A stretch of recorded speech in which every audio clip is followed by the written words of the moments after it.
وَلَقَدْ يَسَّرْنَا الْقُرْآنَ لِلذِّكْرِ اور بے شک ہم نے قرآن کو نصیحت کے لیے آسان کر دیا ہے۔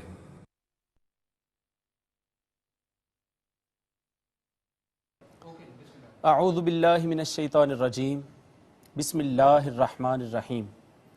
معزز ناظرین و سامعین، اللہ رب العزت کے فضل و کرم اور حضور نبی رحمت علیہ افضل الصلوات و تسلیمات کے نالین پاک کے تصدق سے عرفان القرآن کورس کی آج ہماری پہلی نشست اور پہلا لیکچر ہے۔ معزز سامعین، عرفان القرآن کورس میں ہم 6 مختلف چیزیں پڑھیں گے۔ سب سے پہلے ہم تجوید پڑھیں گے۔ 1 گھنٹے ڈیوریشن کا یہ جو لیکچرز ہوا کرے گا، اس میں سب سے پہلے تجوید و قرات کے اصول ہوں گے۔ نمبر 2، قرآن پاک کی کچھ آیات کا لفظی اور بامحاورہ ترجمہ ہوگا جو انتہائی ٹیکنیکل اور جدید انداز میں اور عام فہم انداز میں آپ تک پہنچایا جائے گا۔ تیسری اور اہم چیز جو ہم اس میں پڑھیں گے، وہ جو آیات کریمہ ہم نے جن کا ترجمہ کیا ہوا ہوگا اس دن، ان آیات کریمہ کی ہم تفسیر کریں گے۔ یہ تفسیر معزز سامعین اور معزز ناظرین جو ہم کریں گے، اس میں تقریباً 10 سے 15 معروف تفاسیر کا ہم نے نچوڑ لیا ہے۔ چوتھی اور اہم چیز جو آپ تک پہنچانی ہے وہ عربی گرامر ہے۔ عربی گرامر اور عربی قواعد کے بغیر قرآن پاک کو سمجھنا محض ایک خواب ہے، اور قرآن پاک کی گرامر کو جب تک نہ بہتر طریقے سے سمجھا جائے تب تک قرآن پاک کو سمجھنے کا تصور بھی نہیں کیا جا سکتا۔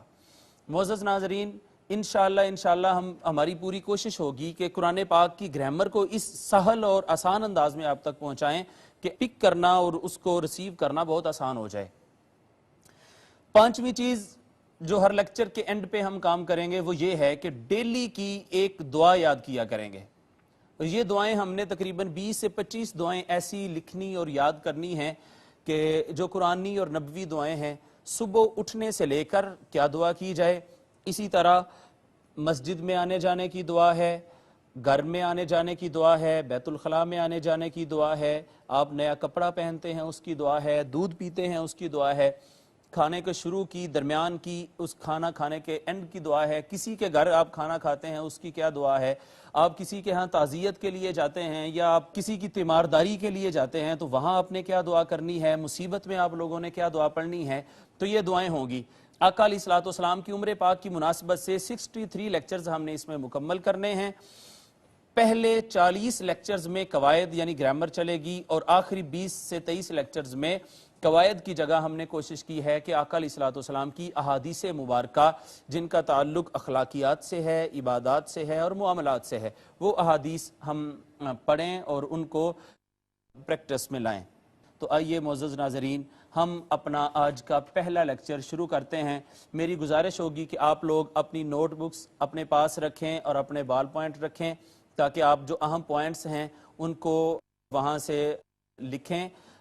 اس کی وجہ بھی یہ ہے کہ سیدنا مولا کائنات رضی اللہ تعالیٰ عنہ نے فرمایا ہے، قید العلم بالقلم، علم کو قلم کے ذریعے قید کرو، لہٰذا ہم نے اس علم کو قلم کے ذریعے قید کرنا ہے۔ ہم نے آنکھوں سے بھی پڑھنا ہے، اپنے دماغ سے بھی پڑھنا ہے، زبان سے ریپیٹیشن بھی کرنی ہے، اس کو دہرانا بھی ہے، اور اس کے ساتھ ساتھ ہم نے اپنے ہاتھوں کو بھی انوالو رکھنا ہے۔ تو یہ سارے ذرائع علم کے جب ملیں گے تو انشاءاللہ بہتر ہماری پکنگ پاور جو ہوگی درس کو لینے کی اور سمجھنے کی وہ بہت بہتر ہو جائے گی۔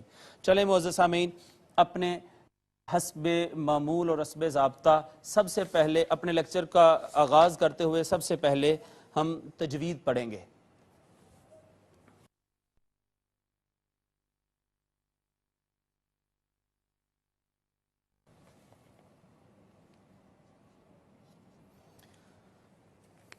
معزز ناظرین، جب بھی ہم کسی علم کو حاصل کرنا شروع کرتے ہیں تو سب سے پہلے ہم اس علم کے بارے میں انٹروڈکشن حاصل کرتے ہیں، اس کا تعارف لیتے ہیں۔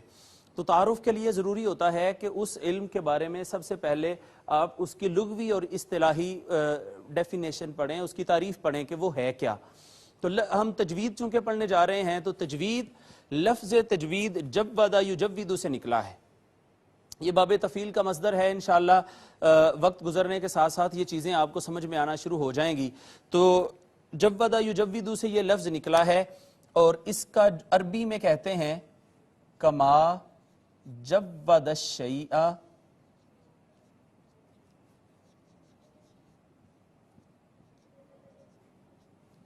ای حسنہ،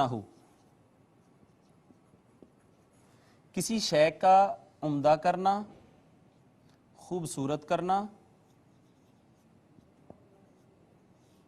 یا اس کو سنوارنا۔ تو یہ تجوید کا لغوی معنی ہے۔ لفظ تجوید کا لغوی معنی ہے کسی شے کا عمدہ کرنا، اس کو خوبصورت کرنا، اس کو سنوارنا۔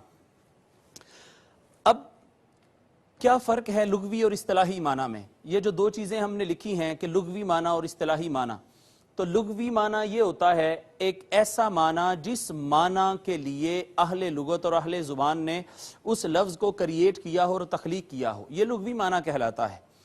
پھر وہی لفظ ہم ایک علم کے اوپر اور اصطلاح شرع میں جب اس ایک کمپریہنسو چیز کے اوپر، ایک بہت بڑی چیز، بہت بڑے ایک پورے علم کے اوپر اس کا اتباق کرتے ہیں، اس کا انطلاق کرتے ہیں اور اس کی امپلیمنٹیشن کرتے ہیں، تو وہ اس کا اصطلاحی معنی ہو جاتا ہے۔ اس میں میں ضروری سمجھوں گا کہ آپ کو ایک مثال دوں تاکہ مثال کے ذریعے آپ لوگوں کے لیے بات سمجھنا آسان ہو جائے۔ یہ ایک لفظ میں نے لکھا ہے یہاں پہ، اس کو کہتے ہیں فقہ۔ ہم لوگ اس کو فقہ پڑھتے ہیں لیکن اس کا اصل جو تلفظ ہے وہ فقہ ہے۔ تو فقہ کا لغوی معنی جو ہے وہ یہ ہے سمجھ بوجھ، عقل، سوچ، فہم، ادراک، سمجھنا کسی شے کا۔ آقا علیہ الصلوۃ والسلام کا ارشاد پاک ہے من یرید اللہ بہ خیرا، اللہ رب العزت جس کے لیے بھلائی کا ارادہ کرتا ہے، یفقہہ فی الدین، اس کو دین میں سمجھ بوجھ عطا کر دیتا ہے۔ یہ اس کا لغوی معنی ہے۔ اہل لغت نے لفظ فقہ کو سمجھ بوجھ کے معنی کے لیے کریٹ اور وضع کیا تھا، بنایا تھا۔ اب بعد میں اصطلاح شرع میں ایک پورے کا پورا جو اسلامک لا ہے، جس کو ہم جو پوری کی پوری اسلامک جورسپروڈنس ہے، جس میں نکاح طلاق کے مسائل ہیں، جس میں بیع و شراء کے مسائل ہیں، جس میں طہارت کے مسائل ہیں، جس میں دنیا کے تمام لین دین کے معاملات ہیں، اور باقی جتنے سارے کے سارے معاملات پر مشتمل پورے علم کا نام ہم نے علم الفقہ رکھ دیا۔ تو سمجھ بوجھ جب اس کا معنی کریں گے تو وہ لغوی معنی ہوگا، اور جب اس کو ہم ایک پورے علم اور ایک پورے سبجیکٹ کے اوپر اس کا اتباق کریں گے تو یہ اصطلاحی معنی کہلوائے گا۔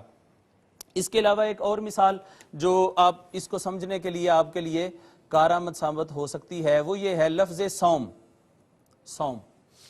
صوم کا لغوی معنی جس کے اظہار کے لیے اہل لغت اور اہل زبان نے اس کو پیدا کیا وہ تھا الامساک، رک جانا، کسی بھی کام سے رکنے کو صوم کہتے ہیں عربی میں، یہ اس کا لغوی معنی ہے۔ مگر بعد میں ہم نے اصطلاح شرع میں اس کو سمجھنے کے لیے اور اس کا اطلاق کرنے کے لیے ہم نے روزہ کے لیے اس لفظ کو خاص کر دیا۔ صبح سحری سے لے کے رات افطاری تک آپ کھانے پینے کی اشیاء ہونے کے باوجود رک جاتے ہیں، اسی طرح پھر بہت ساری دیگر مباحات جو جائز کام ہیں ان سے آپ اس دوران سحری سے افطاری تک رکے رہتے ہیں، تو اس سارے رکے رہنے کے عمل کو سحری سے افطاری تک بھی ہم صوم کہتے ہیں۔ تو فقط رک جانا کسی بھی کام سے یہ بھی صوم کہلواتا ہے لغوی اعتبار سے، اور یہی صوم جب ہم اس کو ایک اس عمل کے اوپر لائیں گے جس کو ہم روزہ کہتے ہیں، اب یہ اصطلاحی طور پر صوم کہلوائے گا۔ تو یہ تو میں نے آپ کو تعارف کروایا لغوی اور اصطلاحی۔ تو پہلی چیز جو ہے جو ہم نے لکھی اس کا میں آپ کو دوبارہ اس کی دہرائی کرواتا ہوں۔ لغوی تعریف لفظ تجوید کی یہ ہے کما جود الشیء ای حسنہ، جیسے کسی شے کا عمدہ کرنا، خوبصورت کرنا یا سنوارنا۔ اب آئیے اصطلاحی تعریف اس کی کرتے ہیں۔ تو علم التجوید کی اصطلاحی تعریف یہ ہے، اصطلاحی تعریف ہم نے علم التجوید کی لکھی ہے، وہ یہ ہے ایسے اصول و ضوابط کا علم۔ اب یہ لفظ علم نہیں ہے، ہم لوگ اس کو علم کہتے ہیں، یہ علم ہے، لام ساکن ہے، جن کے ذریعے ہم حروف قرآنیہ کے، اب دیکھیے یہ لفظ بھی میں نے پڑھا، حروف پڑھا ہے میں نے، ہم لوگ اکثر اس کو حروف کہہ دیتے ہیں، ہا کے اوپر زبر پڑھتے ہیں، حالانکہ ہا کے اوپر پیش ہے، حروف ہے یہ لفظ۔ حروف قرآنیہ کے مخارج اور صفات کو جان سکیں۔ اگر میں اس کو آسان طریقے سے آپ کو سمجھانا چاہوں تو وہ یہ ہے کہ علم التجوید ان قواعد کو جاننے کا نام ہے کہ جن کے ذریعے ہمیں پتہ چل سکے کہ حروف قرآنیہ جو ہیں ان کے مخارج کیا ہیں اور ان کی صفات کیا ہیں۔ مخارج جمع ہے مخرج کی، مخرج کہتے ہیں نکلنے کی جگہ کو، ادا ہونے کی جگہ کو، اور صفات جمع ہے صفت کی۔ صفت کہتے ہیں کہ جب کوئی حرف ادا ہوگا تو اس کی حالت کیا ہوگی، اس کی ذاتی حالت، وہ اس کو موٹا کر کے پڑھیں گے، اس کو باریک کر کے پڑھیں گے، اس میں کپ کپاہٹ ہوگی یا اس میں ٹھہراؤ ہوگا، اس کو سختی سے پڑھیں گے، اس کو نرمی سے پڑھیں گے، آواز لگ کے آئے گی نہیں آئے گی، یہ ساری چیزیں صفات سے تعلق رکھتی ہیں۔ تو دو لفظوں میں علم التجوید کی میں آپ کو تعریف آسان ترین یہ بتانا چاہتا ہوں کہ علم التجوید یہ ہے کہ حروف قرآنیہ الف سے یا تک جو حروف ہیں وہ حروف کہاں سے نکلیں گے، کیسے نکلیں گے، یہ تجوید ہے۔ اب میں پھر دہراتا ہوں آپ کے سامنے کہ علم التجوید سارے کا سارا یہ ہے کہ کون سا حرف کہاں سے ادا ہوگا اور کیسے ادا ہوگا۔ تو یہ تو ہم نے لکھ لی لغوی تعریف اور اصطلاحی تعریف۔ اب ہم اس سے آگے چلتے ہیں۔ علم التجوید کا موضوع،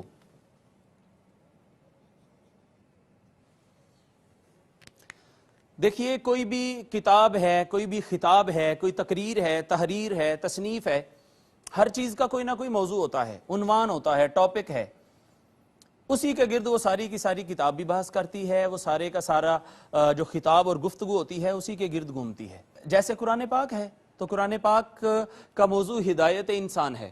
قرآن پاک ساری کی ساری بحث جو ہے وہ انسان کو مخاطب کر کے کرتا ہے، انسان کے گرد اس کی تعلیمات کا دائرہ کار گھومتا ہے۔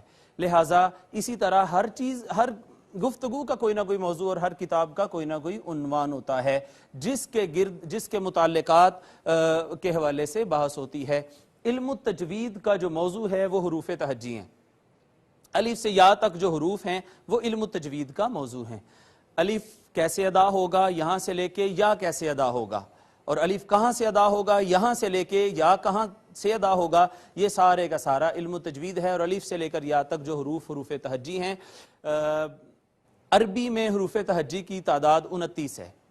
الف سے یا تک جو ہے، چونکہ اس میں گاف بھی نہیں ہے، اس میں ٹے بھی نہیں ہے، اس میں وہ 3 نقطوں والی زے بھی نہیں ہے، لہٰذا یہ حروف اگر باہر ٹے بھی نہیں ہے، یہ حروف اگر ہم جو اردو ڈیجٹ ہیں ان کو اگر ہم نکال دیں تو باقی یہ 29 حروف بنتے ہیں عربی میں، جن کو ہم حروف تہجی بھی کہتے ہیں، حروف ہجائیہ بھی کہتے ہیں اور حروف ابجدیہ بھی کہتے ہیں۔ حکم قرآنی،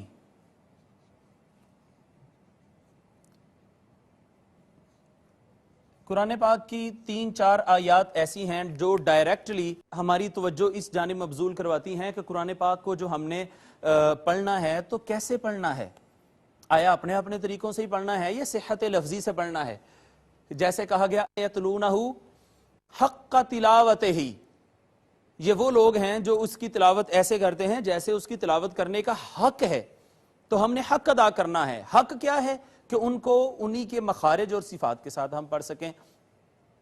اب آ جائیے حکم قرآنی، جو میرے نزدیک ایک بہتر آیت کریمہ جو ڈائریکٹلی ہماری توجہ اس جانب مبذول کرواتی ہے، وہ سورہ مزمل کی آیہ کریمہ ہے، وَرَتِّلِ الْقُرْآنَ تَرْتِیلًا۔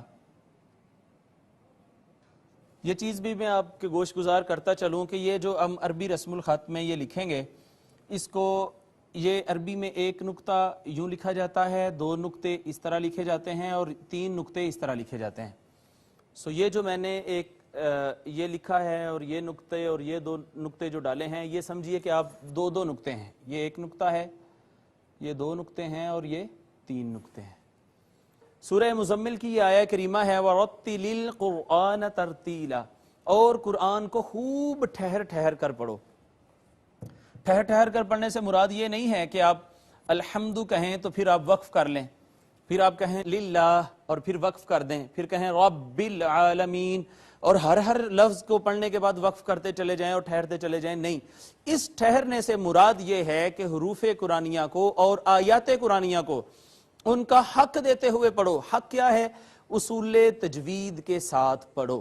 جو ہا کا حق ہے کہ وہ کہاں سے ادا ہوگی اس کو وہیں سے ادا کرو، جو غین کا حق ہے جو مخرج اور جو صفات اس کی ہیں ان کو انہی مخارج اور انہی صفات سے ادا کرو، جو حروف باقی حروف کے جو حقوق ہیں مخارج اور صفات کے حوالے سے ان کو ادا کرتے ہوئے پڑھو۔ وَرَتِّلِ الْقُرْآنَ تَرْتِیلًا کا مقصد یہ ہے۔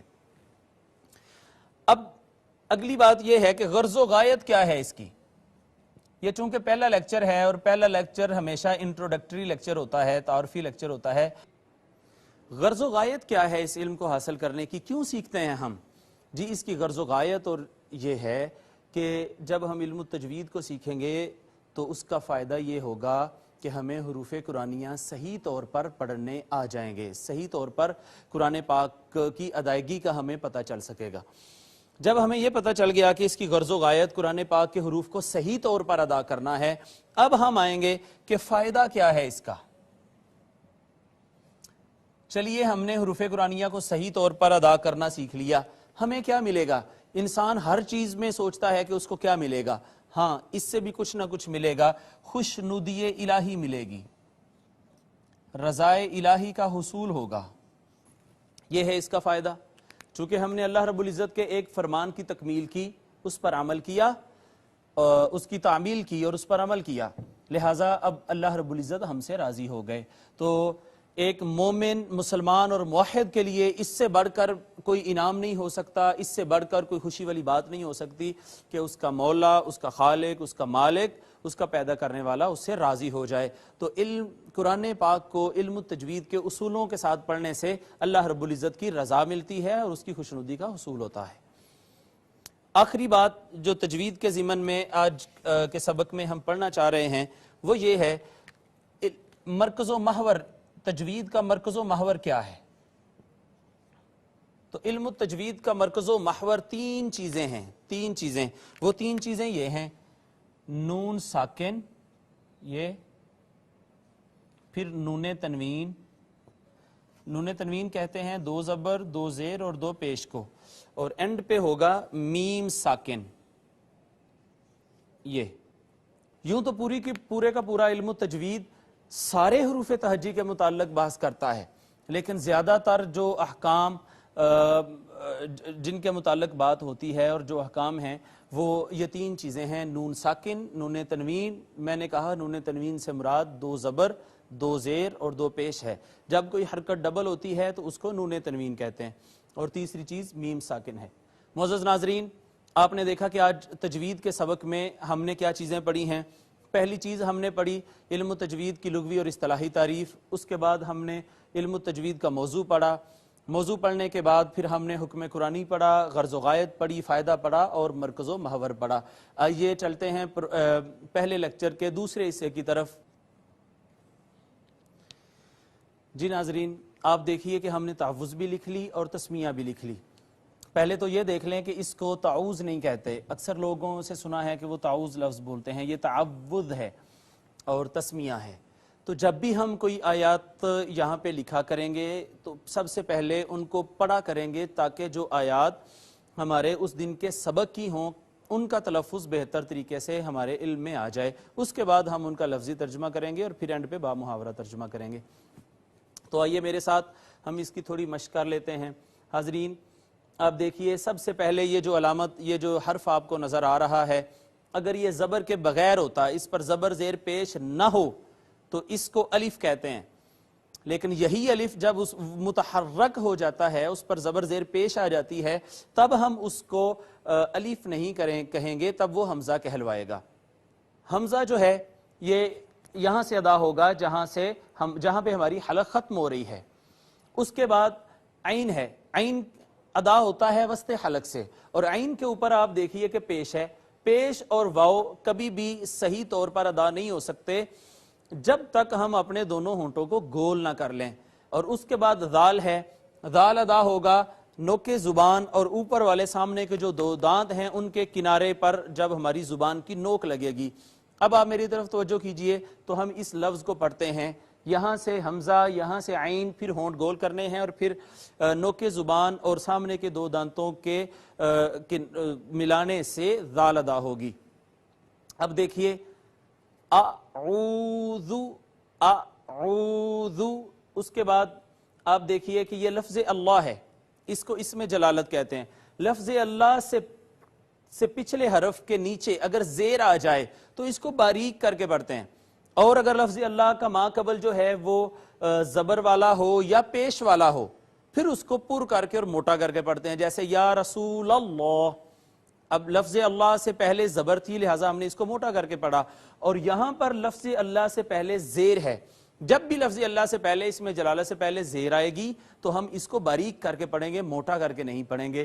تو باللہ، باللہ، یہ جو کھڑی زبر ہوتی ہے یا کھڑی زیر ہوتی ہے یا الٹا پیش جو ہوتا ہے، ان کو اتنا کھینچتے ہیں جیسے آپ ایک الف کے برابر ان کو کھینچتے ہیں، اور ایک الف کو کتنا کھینچتے ہیں؟ جیسے ایک بند انگلی کو درمیانی رفتار سے کھولا جاتا ہے یا کھلی ہوئی انگلی کو درمیانی رفتار سے بند کیا جاتا ہے۔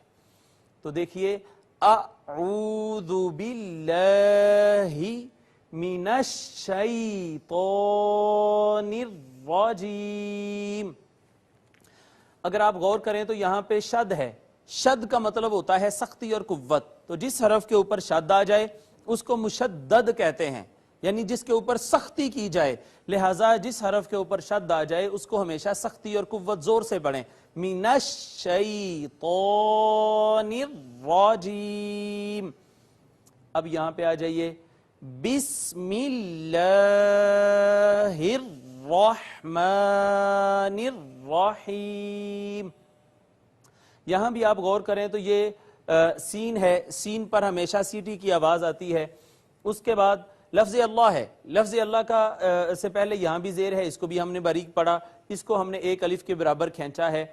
اس کے بعد اگر آپ دیکھیں تو را کے اوپر شد یہاں بھی ہے اور یہاں بھی ہے، شد بھی ہے، اس کو سختی سے بھی پچھلے حرف کو اس سے ملائیں گے، اور دونوں جگہوں پہ را کے اوپر زبر بھی ہے۔ اگر را کے اوپر زبر آ جائے یا پیش آ جائے تو دونوں صورتوں میں را کو پر کر کے پڑھتے ہیں، اور اگر را کے نیچے زیر آ جائے تو پھر اس کو باریک کر کے پڑھتے ہیں۔ یہاں چونکہ دونوں جگہوں پہ زبر ہے لہٰذا اس کو پر کر کے پڑھیں گے۔ اب دوبارہ آپ سماعت فرمائیے، بسم اللہ الرحمن الرحیم۔ جی سامعین، یہ ہم نے آج کا سبق جو تھا وہ ایک دفعہ پڑھ لیا، اس کا تلفظ سمجھ لیا، اب ہم اس کا کرتے ہیں لفظی ترجمہ۔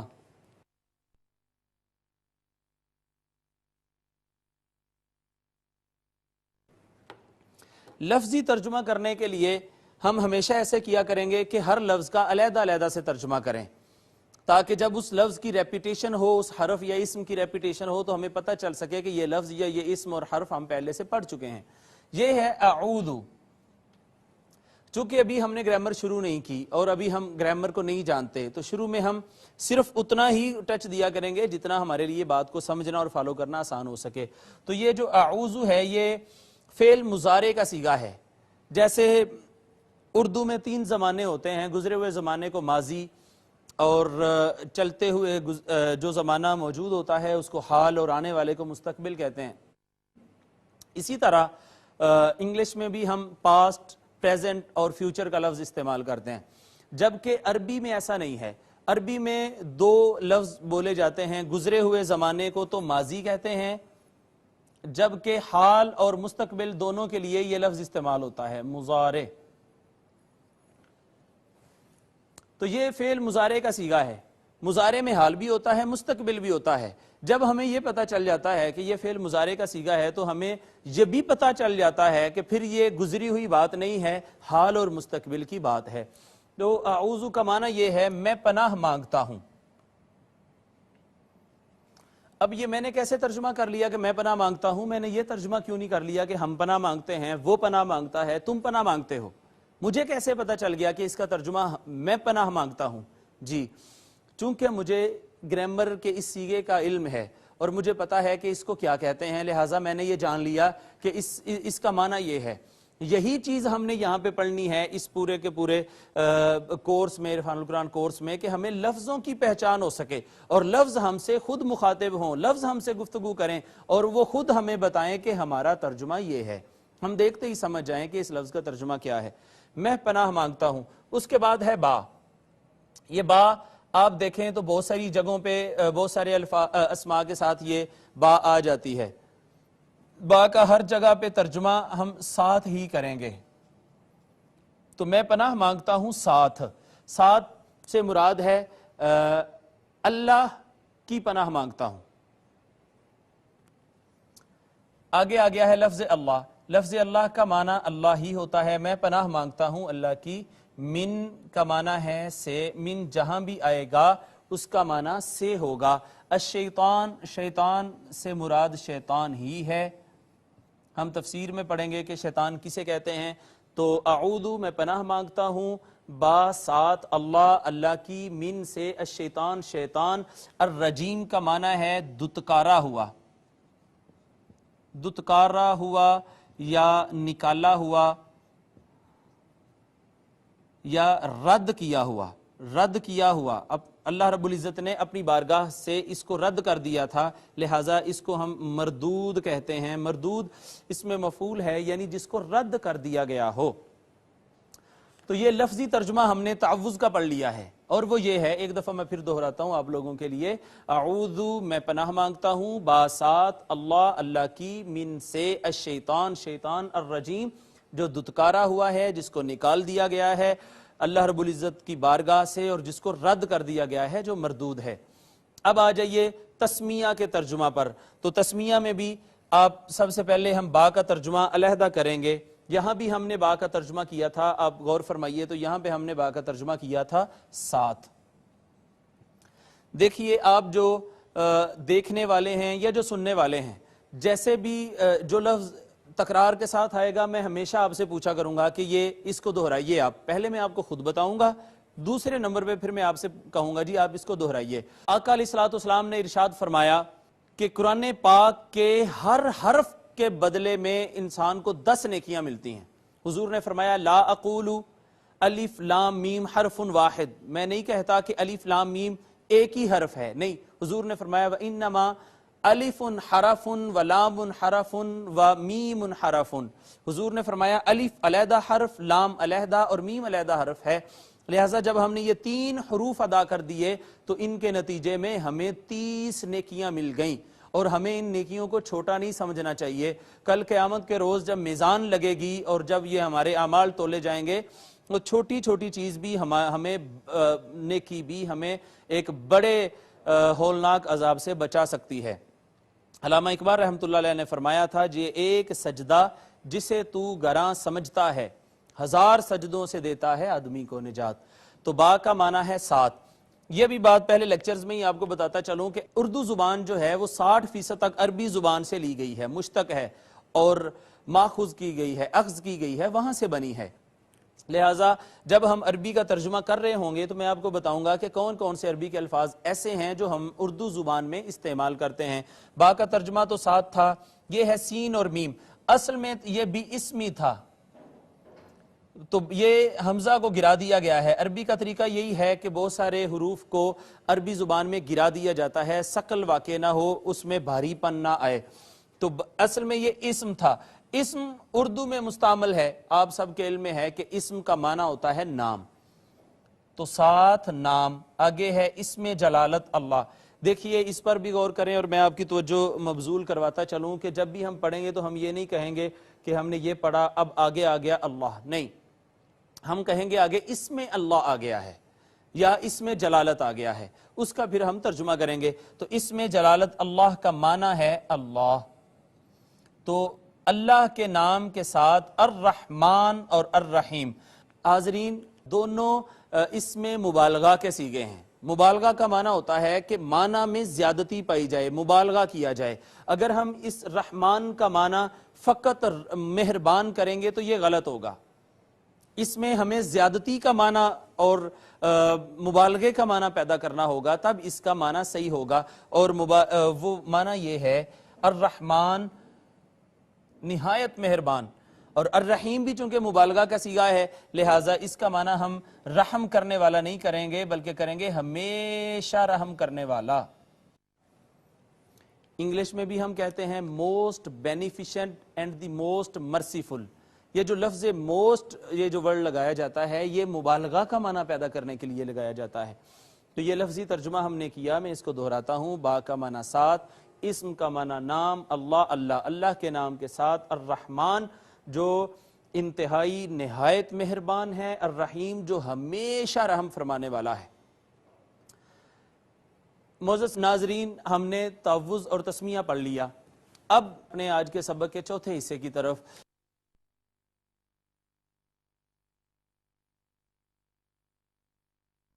تفسیر کا لفظ فسر یفسر سے نکلا ہے یا فاسر سے نکلا ہے، اس کا مطلب ہے وضاحت کرنا، کھول کر بیان کر دینا، تشریح کر دینا کسی چیز کی، اس کو انٹرپریٹ کر دینا۔ تو سب سے پہلے تو یہ تعوذ کی ہم تفسیر کریں گے. تو تعوذ آز یعوذ اس کا مطلب ہوتا ہے پناہ مانگنا, ایک شیلٹر ہم مانگتے ہیں اللہ رب العزت سے. اللہ رب العزت نے قرآن پاک میں ارشاد فرمایا ہے فَإِذَا قَرَأْتَ الْقُرْآنَ فَاسْتَعِذْ بِاللَّهِ مِنَ الشَّيْطَانِ الرَّجِيمِ. جب بھی تم قرآن پڑھنے لگو تو شیطان مردود سے اللہ کی پناہ مانگ لیا کرو. اب یہ جو لفظ قرآن پاک میں آیا ہے قرأتا, اور قرأتا ماضی کا صیغہ ہے. ماضی گزرے ہوئے زمانے کا اس میں ترجمہ آنا چاہیے کہ جب تم قرآن پڑھ چکو, جب قرآن پڑھنے سے فارغ ہو جاؤ تب اللہ کی پناہ مانگا کرو شیطان مردود سے. اب یہ ہے کہ ہم پھر تعوذ کو قرآن پاک کی تلاوت کے شروع میں کیوں پڑھتے ہیں؟ تو شروع میں اس وجہ سے پڑھتے ہیں کہ یہ جو قرأتا فعل ماضی تو تھا, لیکن جب اس کے ساتھ فعل ماضی کے صیغے کے ساتھ اذا آ جاتا ہے تو اذا ماضی کو حال کے معنی میں کر دیتا ہے.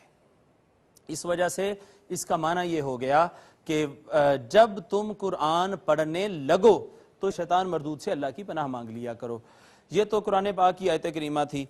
اسی طرح ابو یعلا میں ہے, آقا علیہ الصلوۃ والسلام کے سامنے دو شخص جھگڑنے لگے, غصہ کے مارے میں ایک شخص کے نتنے پھول گئے. آقا علیہ الصلوۃ والسلام نے ارشاد فرمایا اگر یہ شخص اعوذ باللہ من الشیطان الرجیم پڑھ لے تو اس کا غصہ جاتا رہے گا. امام ابو حنیفہ اور امام شافعی رحمۃ اللہ تعالی علیہما, ان دونوں ائمہ کرام کے نزدیک تعوذ کے جو الفاظ ہیں وہ یہ ہیں اعوذ باللہ من الشیطان الرجیم, جبکہ امام احمد کے نزدیک تعوذ کے الفاظ یہ ہیں اعوذ باللہ السمیع العلیم من الشیطان الرجیم. معزز ناظرین, ان دونوں طریقوں سے تعوذ پڑھنا جائز اور درست ہے. آپ اعوذ باللہ من الشیطان الرجیم کہیے تب بھی ٹھیک ہے, اور اعوذ باللہ السمیع العلیم من الشیطان الرجیم کہیے تب بھی بہتر, جائز اور درست ہے. اب آگے آ جائیے, یہ تو تعوذ کی بات تھی. اس کے بعد یہ لفظ اللہ, میں اتنا ہی آپ کو اس کی تفسیر کے متعلق بتانا چاہوں گا کہ لفظ اللہ, اللہ رب العزت کا ذاتی نام ہے, اور اس کا ذاتی نام ایک ہی ہے. باقی جو اس کے بے شمار سینکڑوں نام ہیں وہ سب کے سب صفاتی کہلواتے ہیں. وہ رحم کرتا ہے اس کو رحیم کہا جاتا ہے, وہ مہربان ہے اس کو رحمان کہا جاتا ہے, وہ معاف کرتا ہے اس کو غفور کہا جاتا ہے, وہ رزق دیتا ہے اس کو رزاق کہا جاتا ہے, اسی طرح وہ مہربانیاں فرماتا ہے اس کو لطیف کہا جاتا ہے. جو صفت اللہ رب العزت, اس میں جلال ہے, اس میں قہاریت ہے, اس میں مالک ہونا ہے تو اس کو مالک کہا جاتا ہے, اس کو اسی طرح اللہ رب العزت کا نام جبار ہے, قہار ہے. تو جو صفت مالک میں پائی جاتی ہے اس صفت کے اعتبار سے اس کا جو نام ہے وہ صفاتی نام کہلواتے ہیں, جبکہ اس کا ذاتی نام ایک ہی ہے اور وہ ہے اللہ. آگے آ جائیے لفظ شیطان. شیطان کیا ہے؟ تو معزز ناظرین دیکھیے, شیطان جن تھا. قرآن پاک نے کہا ہے کہ کان من الجن, یہ جنات میں سے تھا. جنات بنے ہیں آگ سے, جبکہ انسان کو اللہ رب العزت نے مٹی سے بنایا ہے اور فرشتوں کو نور سے بنایا ہے. اب یہ جو شیطان ہے اس کا اصل نام تھا ابلیس, جو اس کے والدین نے رکھا تھا. پیدائشی نام جو ہے شیطان کا وہ ابلیس ہے. اب اللہ رب العزت کی اس نے اتنی عبادت کی, فرشتوں کی کائنات میں اور فرشتوں میں اس کو جگہ اور مقام دے دیا گیا. فرشتوں میں جب یہ گیا تو ایک معروف مقولہ ہے کہ جیسا دیس ویسا بیس. اب وہاں نام تھے جبرائیل, اسماعیل, میکائیل, عزرائیل, انہی اوزان کے اوپر اس کا نام بھی رکھ دیا گیا اور وہ یہ تھا عزازیل. یہ عزازیل یہ تب رکھا گیا اس کا نام جب یہ فرشتوں میں تھا.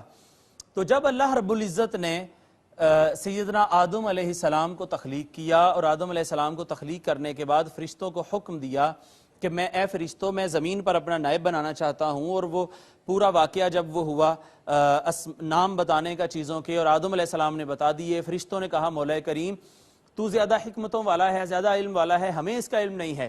تو اللہ رب العزت نے فرشتوں کو حکم دیا تھا کہ اسجدوا لی آدم, سب کے سب آدم کو سجدہ کرو.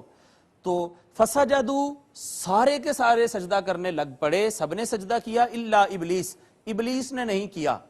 ابا واستکبر وکان من الکافرین، اس نے انکار کر دیا، تکبر کیا اور کافروں میں سے ہو گیا۔ اب جب یہ کافروں میں سے ہو گیا تو اس کا نام شیطان پڑ گیا۔ ابلیس سے عزازیل ہوا، عزازیل سے شیطان ہوا۔ شیطان کا لفظی معنی کیا ہے؟ یہ لفظ شاطانہ سے بنا ہے، شاطانہ سے۔ شاطانہ کا معنی ہے جو ہر بھلائی سے، ہر اچھائی سے، ہر خیر کے کام سے دور کر دیا گیا ہو۔ تو شیطان سے مراد ہے وہ جو ہر بھلائی سے دور کر دیا گیا ہو، جو ہر نیکی سے دور کر دیا گیا ہو، اور ہر خیر سے جس کو دور کر دیا گیا ہو۔ الرجیم، پھر اللہ پاک نے اس کو نکال دیا اپنی بارگاہ سے۔ اب آ جائیے بسم اللہ الرحمن الرحیم، تسمیہ کی تفسیر پر۔ یہ تسمیہ جو ہے یہ سورہ نمل کی ایک آیت کریمہ کا ایک جزو ہے۔ بسم اللہ الرحمن الرحیم یہ تو تسمیہ کے الفاظ ہیں، مگر یہ پوری آیت کریمہ سورہ نمل کی یہ ہے انہو بسم اللہ الرحمن الرحیم۔ معزز ناظرین، یہ بسم اللہ الرحمن الرحیم کا شان نزول کچھ اس طرح سے ہے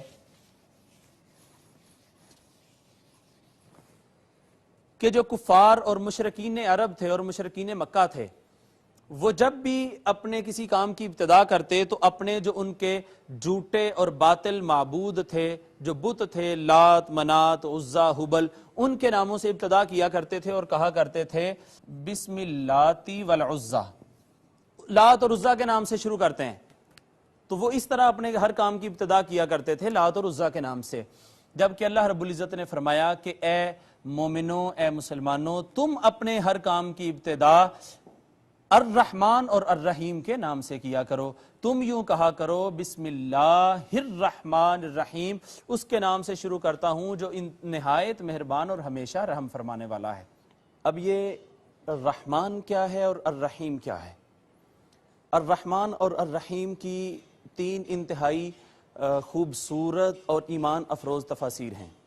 سب سے پہلے تو رحمان کہتے ہیں اس ہستی اور اس ذات کو جو مہربانی کرتے ہوئے کسی رنگ و مذہب یا کسی نسل کا امتیاز نہ رکھے، جو ہر کسی پر مہربان ہو، جو مسلمانوں پر بھی مہربانی کرے اور جو کافروں پر بھی مہربانی کرے، ہر کسی پر مہربان ہو۔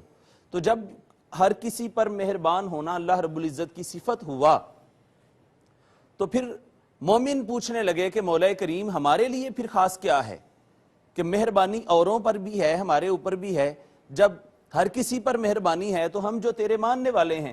تو اس نے کہا الرحیم، مومنوں کے لیے تو میں سراپا رحیم ہوں، لہذا صفت رحمت میں صرف اور صرف مومنین آ گئے۔ الرحمن میں کافر اور مسلمان سب تھے، جبکہ الرحیم میں صرف مسلمان آ گئے، یہ خاص انہی کا حصہ ہے۔ اس کی دوسری تفسیر یہ ہے کہ الرحمن وہ نہایت مہربان ہے اور ہر کسی پر مہربان ہے، اس کی اس صفت کا اظہار اور اطلاق دنیا میں ہے۔ دنیا میں وہ ہر کسی پر مہربانی کرتا ہے، وہ ہر کسی کو نوازتا ہے۔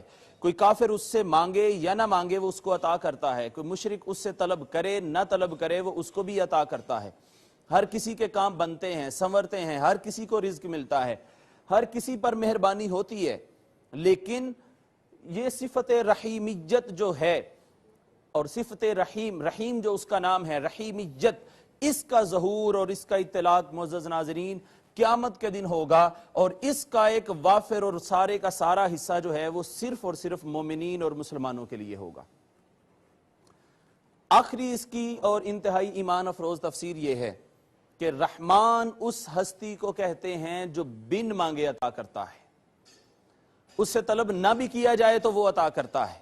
جیسے میں نے پہلے عرض کیا تھا کہ صفت رحمانیت میں کافر بھی آ گئے، اس کو ماننے والے بھی آ گئے اور نہ ماننے والے بھی آ گئے۔ تو جو اس سے مانگے اس کو بھی عطا کرتا ہے، جو اس سے نہ مانگے اس کو بھی عطا کرتا ہے۔ رحیم کہتے ہیں اس ہستی کو جس سے نہ مانگا جائے تو وہ جلال میں آ جائے۔ ہم تو مائل با کرم ہیں کوئی سائل ہی نہیں، راہ دکھلائیں کسے راہ روے منزل ہی نہیں۔ تو آپ نے دیکھا کہ رحیم اور الرحمن کی انتہائی خوبصورت تفسیر ہے۔ اب ہمیں پتہ چلا کہ بسم اللہ الرحمن الرحیم جو ہے یہ ہے کیا، لہٰذا اپنے ہر نیک کام کی ابتدا جو ہے وہ ہمیں بسم اللہ الرحمن الرحیم سے کرنی چاہیے۔ ایک انتہائی ضروری اور اہم بات میں یہاں پہ کرتا چلوں کہ ہمارے بہت سارے بھائی اور احباب ایسے بھی ہوتے ہیں کہ کوئی بھی کام کرتے ہیں، خواہ وہ ناجائز ہو اور درست نہ ہو، تو از راہ مزاح یا استہزاء اس کے شروع میں بسم اللہ کہہ دیتے ہیں۔ تو ناظرین یہ ایک کفریہ طریقہ ہے، کسی بھی ناجائز کام کے شروع میں ہمیں بسم اللہ الرحمن الرحیم نہیں پڑھنی چاہیے، یہ ایک گناہ کبیرہ ہے۔ کہ استعاذہ پڑھا ہم نے، تعوذ اور تسمیہ پڑھی، ان دونوں کا باہمی ربط اور باہمی تعلق آپس میں کیا ہے؟ استعاذہ میں عقائد باطلہ اور اعمال سیئہ سے پرہیز تھی، جبکہ بسم اللہ میں عقائد صحیحہ اور اعمال صحیحہ کی طرف رجوع ہے۔ تعوذ میں ما سوا سے تعلق اور علیحدگی کا اعلان تھا، جبکہ بسم اللہ میں توجہ الی اللہ کا باقاعدہ اقدام ہے۔ اسی طرح تعوذ گمراہی سے بچاؤ تھا، جبکہ تسمیہ ہدایت کا حصول ہے۔ تعوذ عزم سفر تھا، بسم اللہ حصول منزل ہے۔ تعوذ مریض کے لیے مجوزہ پرہیز تھا، اور بسم اللہ اور تسمیہ اس کے لیے مجوزہ علاج ہے۔ تعوذ بغض و عناد سے برات کا نام تھا، جبکہ بسم اللہ پیکر رافت و رحمت قرار پانے کا نام ہے۔ تعوذ خدا کی دوری سے پناہ مانگنے کا نام تھا، بسم اللہ اس کے قرب و وصال کی طلب کا نام ہے۔ الغرض تعوذ اپنی عاجزی کا اعتراف تھا، اور تسمیہ خدا کی قدرت کا اعتراف ہے، اور بالآخر استعاذہ میں شخصیت کی اصلاح تھی، جبکہ بسم اللہ میں اس کا منتہائے کمال ہے۔ تو یہ بسم اللہ اور تعوذ کا آپس میں ایک تعلق تھا۔ معزز ناظرین، تجوید، ترجمہ، تفسیر کر لینے کے بعد اب ہم اپنے چوتھے سبق کے چوتھے حصہ کی طرف آتے ہیں، جو ہے حصۃ القواعد، گرامر کا جو حصہ ہے۔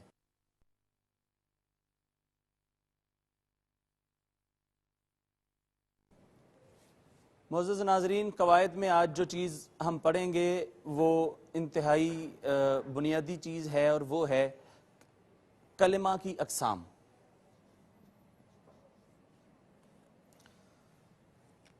ہماری زبان سے جو بھی ہم الفاظ ادا کرتے ہیں، جو لفظ بھی نکلتے ہیں، ہر با معنی لفظ جو نکلتا ہے ہمارے منہ سے وہ کلمہ کہلواتا ہے۔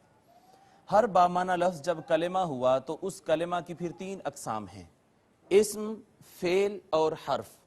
تو اسم اس کلمہ کو کہتے ہیں جو اکیلا اپنا معنی دیتا ہے اور اپنے معنی کے اظہار کے لیے دوسروں کا محتاج نہیں ہوتا۔ اکیلا اپنا معنی دیتا ہے اور اپنے معنی کے اظہار کے لیے دوسروں کا محتاج نہیں ہوتا۔ مثال کے طور پر محمد، مدینۃ، مسجد، تو یہ وہ اسماء ہیں جو اکیلے ہی اپنا معنی دے رہے ہیں، اور ان میں کوئی زمانہ نہیں پایا جاتا، نہ ماضی کی بات ہوتی ہے، نہ حال اور مستقبل کی بات ہوتی ہے۔ اسی طرح فعل کہتے ہیں ایسے کلمہ کو جو اکیلا اپنا معنی دے اور اپنے معنی کے اظہار کے لیے دوسرے کسی لفظ کا، کسی کلمے کا محتاج نہ ہو، لیکن اس میں کوئی نہ کوئی زمانہ بھی پایا جاتا ہے۔ فعل میں کوئی نہ کوئی زمانہ بھی پایا جاتا ہے۔ فعل یا تو گزرے ہوئے زمانے میں ہوگا، یا ہو رہا ہوگا، یا آنے والے دنوں میں ہوگا۔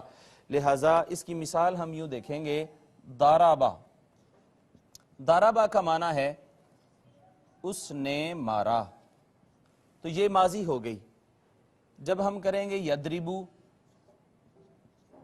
یضربو کا معنی ہے وہ مارتا ہے یا مارے گا۔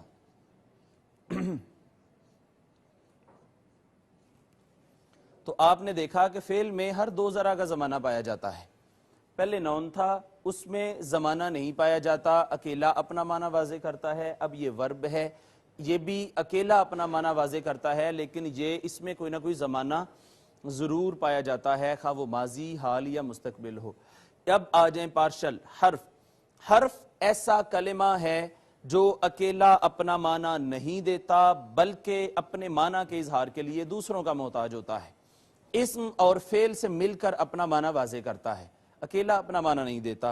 اس کی مثال یوں ہے، علا، علا کا معنی ہوتا ہے پر، الہ اس کا معنی ہوتا ہے تک، فی میں۔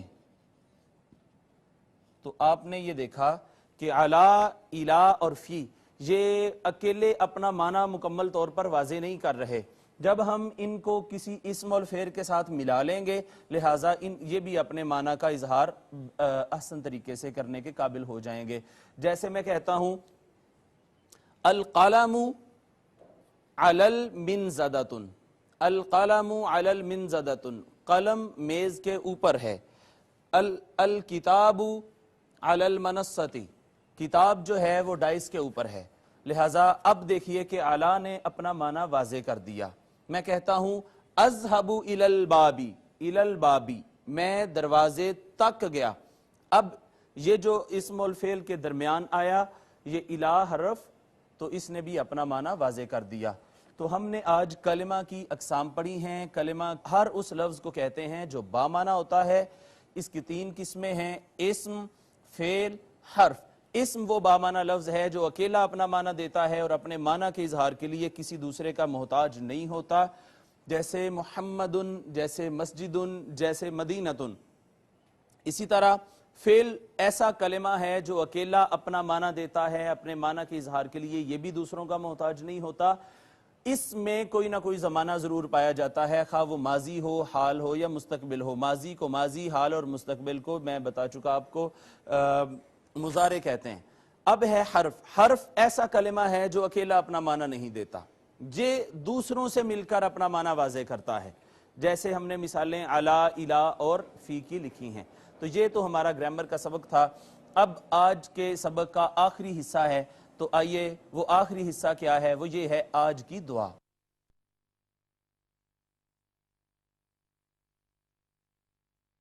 لیکچر کے شروع میں عرض کیا تھا کہ 20 سے 25 دعائیں ہم نے لکھنی اور یاد کرنا ہے۔ تو آج کی دعا کھانا کھانے کے متعلق ہے۔ کھانا کھانے کے شروع میں جو دعا پڑھی جاتی ہے، کھانے کے شروع میں، پھر کھانا اگر کھاتے ہوئے آپ بھول گئے تو کھانے کے درمیان میں یاد آ گیا تو درمیان میں کیا دعا پڑھیں گے وہ ہے، اور اسی طرح اس کے کھانے کے درمیان میں بھی اگر آپ کو یاد نہیں آیا تو کھانے کے آخر میں۔ تو کھانے کے شروع میں تو آپ دعا پڑھیں گے بسم اللہ الرحمن الرحیم۔ کھانے کے درمیان میں اگر آپ کو یاد آئے گا تو آپ کہیں گے بسم اللہ وعلی برکت اللہ، اور اگر آپ کو آخر میں یاد آتا ہے تو پھر آپ آخر میں کہیں گے بسم اللہ اولہ وآخرہ۔ اس کا معنی یہ ہے اللہ کے نام سے شروع کرتا ہوں جو نہایت مہربان اور ہمیشہ رحم فرمانے والا ہے۔ اللہ کے نام سے شروع کرتا ہوں اور اسی کی نام کی برکت پر۔ اللہ ہی کے نام سے شروع ہے میرا اول بھی اور میرا آخر بھی۔ اللہ ہی کے نام سے اس کی ابتدا ہے اور اللہ ہی کے نام سے اس کی انتہا ہے۔ معزز ناظرین، آپ نے آج کا لیکچر سنا، وما علیہ الا البلاغ۔ لا الہ الا هو الرحمن الرحیم الملک القدوس السلام المؤمن المهيمن العزيز الجبار المتكبر